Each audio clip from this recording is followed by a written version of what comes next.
Weather held an open sort of session in Las Vegas today. Manny did the same in Los Angeles, out there in Hollywood, where he's hoping for a Hollywood ending in 17 days to knock out his biggest rival, who nobody has defeated before. We watched him all day long. He spoke afterwards with our Bernardo Osuna. Manny Pacquiao, we're just a few weeks away from the biggest fight in boxing history. How are you mentally, physically, and emotionally for this fight? 100%, and I'm very thankful to God that He gave me strength, good health every day, and it's all from Him. We've seen you over the past few weeks work on your explosiveness, your speed, your foot movement. We're just a couple of weeks away from the fight. What is your game plan from now until May 2nd? We have a lot of game plans and a lot of strategy that we can use in the fight, and especially including the footwork, strong legs, like that. I've been covering you for over a decade, and you're very accommodating with the media, but over the last 10 days, you've kind of shut things down. What took you to do that decision, to make that decision, and what benefit have you been able to take away from it? Because we're starting the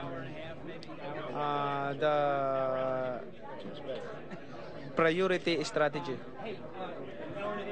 What can people expect from you come May 2nd? Oh, it's going to be a good fight, and God is good. Is the hunger back? Is that killer instinct back? It's back. It's back. Killer instinct, hungerness, and determination is back. Look forward to that come May 2nd at the MGM Grand. Bernardo, thank you very much. For more, we welcome in our ESPN boxing writer and reporter Dan Rafael. He watched the workout today, considerably shorter than that of Floyd Mayweather's yesterday. All right, Dan, just ended a little while ago. You were fortunate enough to be able to see it. I mean, what should we know about what Manny did today?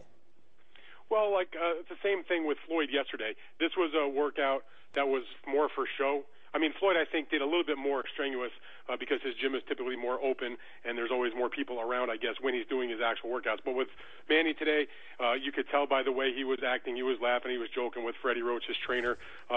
They know that they have serious business in front of them, but because of the jam-packed nature of the gym and certainly not conducive to getting in a good workout, the idea was go in, shake out, put on a good show, and obviously spend some time talking to the reporters and to the TV cameras and that sort of thing. Like I said, for show, and the serious business gets taken care of at other times during the training camp. You know, in 17 days, I'm pretty sure the judges aren't going to be giving points for promptness. But I know there's a huge difference between these two guys when it comes to that. Mayweather made us wait yesterday, and it may just seem like a trivial thing, but I know Freddie Roach and a lot of other people in Manny's camp were not pleased by that. Kind of take us through Mayweather being a little bit tardy, Pacquiao not being so, and how even something as trivial as that can stoke the fire between these two sides. Well, I don't think there was anything about being a little bit late. Floyd had an open media workout. I mean, you can laugh about it, but this is the reality. The people that work extremely hard on the publicity for this fight, who spent a lot of time courting the press, to setting up interviews, doing those things, people like Kelly Swanson and her company, and all those people, they spent a lot of time and effort getting this done, and they called it for a certain time, and Floyd didn't show up until 2.5 hours late. So you can understand. Listen, I've been to a lot of media workouts and a lot of press conferences. I don't even blink an eye when it's a half an hour. You know, sometimes even 45 minutes, you're like, whatever, typical. 2.5 hours, that's pushing it a little bit, in my opinion. So I think that Freddie had heard about that. He sort of took exception to that, like a lot of people did, and basically was like, look, we'll show them. And so kind of them were joking around yesterday on the Pacquiao camp. His publicist, Fred Sternberg, was saying that Pacquiao told him, I've got to show Mayweather I'm going to be early for my workout. And sure enough, not only did Pacquiao show up on time, he was a little bit early, I guess, and he went through the paces and, was very accommodating. Now, once Floyd was there, he's accommodating. But it's getting him there that's sometimes the trouble. And, all it does is it stokes the storyline, whether you buy it or you don't, that many people look at this fight as the good guy Pacquiao against the bad guy Mayweather. I'm not saying I subscribe to that storyline, but it's something that's very easy to look at and understand because Floyd plays up that role as the bad guy so much in his career. Yeah, I mean, that's the way it goes in anything, whether it's a movie or sports. You want to have one guy you can quote-unquote root for and maybe one guy you can't. Put people on opposite sides, polarizing. It does sell, and certainly we're talking about it here on SportsCenter. I know you said yesterday when when we were watching Mayweather, and here today watching Pacquiao's fight, a little bit limited in terms of his practice session today, that you might have Pacquiao people at Mayweather's session and Mayweather people at Pacquiao's session, so you don't want to show too much. That being said, even if it is just for show, from the limited sample size we're seeing here in the ring today with Pacquiao here sparring, what can you pick up? Because you got to be able to glean something, right, Dan? Well, I mean, what you can see is what you probably thought, which is, hey, these guys are in great condition. They both look like they were in good shape. Neither one of these guys, whether it's to fight each other or any other fight that they've ever had in recent years, they don't struggle to make the weight. So they're, I would imagine if you put Manny Pacquiao on a scale after his workout, and the same thing with Mayweather, they would both be right on what they're supposed to be for the fight, or within, a couple of pounds. And remember, there's still a couple of weeks to go. So this is a fight where they're not working like so many other fights our fighters work those last couple of weeks to make the weight. These guys are at or near the weight already, so it's much more focused on the game plan, on making sure that you have your combinations down, making sure that you got your footwork in order, and going over the videos of your opponent, all the things that you do to get ready for a fight. Well, it's more boxing related as opposed to just trying to make the weight, and that's a very big deal for a lot of fighters. These guys are in great shape, so what you see in the workouts is them looking like you expect, explosive when they hit the mitts, look in good shape when they do their other work, whether it was Floyd doing sit-ups yesterday or Pacquiao hitting the pads with Freddie. They're ready to fight.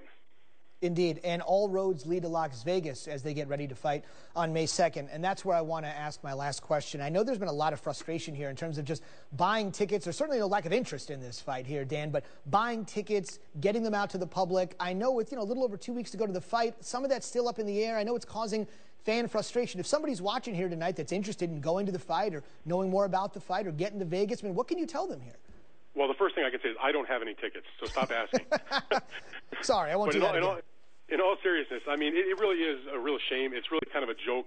I mean, just imagine if you had a mega sporting event, the Super Bowl, the Final Four, the Olympic Games, the World Series, and here we were 17 days away from that event, and there wasn't a single person that had a ticket to the event. I mean, you'd be like, what kind of Mickey Mouse operation is this?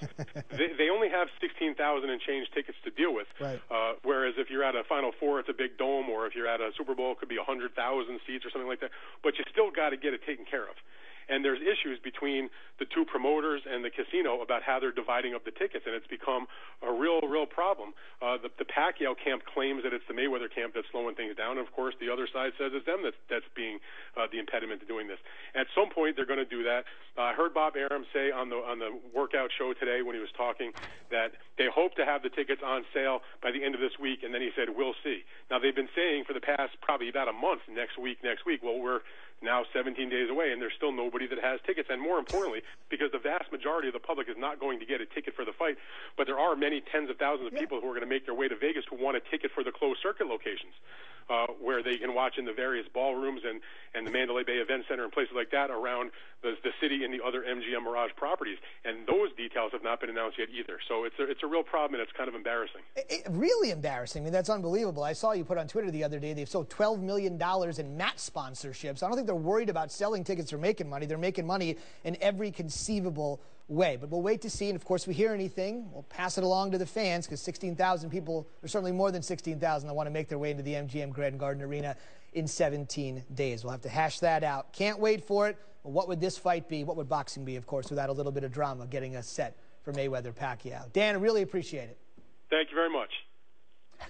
Now, keep in mind, one thing about Manny Pacquiao that a lot of people love is he's loyal. You saw that in the video when he was working out today. When he was in the ring with the guy wearing an orange shirt.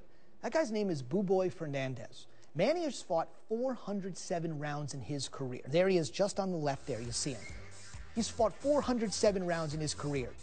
And Buboy Fernandez has been there for all 407. There he is, you see him in the orange. He's been there for all 20 years. And Manny has always said, the people that were always with him in the Philippines when he was nothing, he's always said it before, come from nothing, make yourself into something. Buboy Hernandez doesn't get the pub that Manny does, but he'll tell you, there's been almost nobody more important in his rise than a man that's been with him for 407 rounds in each of the last 20 years. Switching gears to soccer. Big one tonight, friendly, United States, Mexico. U.S. has been pretty good